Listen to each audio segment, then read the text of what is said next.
Kevin Garnett and Paul Pierce were a lethal duo in their primes at Boston. They were wreaking havoc upon the league year by year. But most teams with superstar players always come to the point of awkward goodbyes, as we have seen over the years with teams either sending their aging superstar away for not much in return or just letting them ride out their career where most of the time their numbers dwindle. Well, this wasn't the case for Boston. They actually came upon a best case scenario.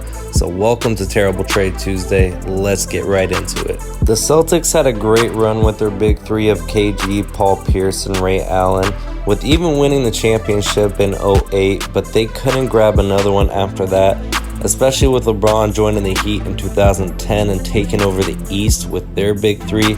It was clear times were changing. In the 2012 offseason, Ray Allen actually opted out of his contract and joined the rivals, the Miami Heat, which caused a lot of controversy, but it also caused the Celtics to start having to think about their future with one of their key pieces leaving. After a season without Ray Allen and another unsuccessful playoff run for the Celtics, they were ready to start their rebuild, and one team was more than helpful in doing that.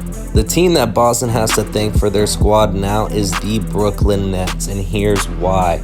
In the summer of 2013, a huge blockbuster trade went down between Brooklyn and Boston, which entailed Brooklyn receiving Paul Pierce, Kevin Garnett, Jason Terry, another package player with some draft picks, which does seem like a lot, but keep in mind, Paul Pierce was 36 and Kevin Garnett was 37, with both pretty hefty contracts. So it was just a move that needed to be done. At first, people might have thought the Celtics gave up too much, but it actually set them up for their future. In Pierce and KG's first year with the Nets, they had a decent season, but with both of these aging superstars having subpar stats, they did end up getting bounced out of the playoffs by LeBron and the Heat.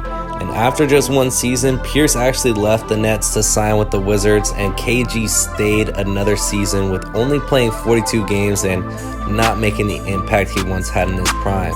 And he also did leave and finished up his career in Minnesota. Now, with things not working out in Brooklyn, that meant things were looking up for Boston's future, because in that trade, Boston received 4 first-round picks in the upcoming years. And 2 of those first-round picks turned out to be Jaylen Brown and Jason Tatum, who have been the key pieces to Boston's success over the recent seasons.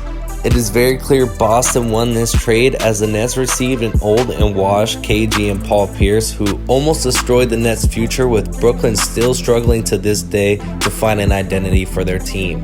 Meanwhile, Boston has been frontrunners of the East for nearly the past 5 years and have had an MVP caliber type of player in Tatum.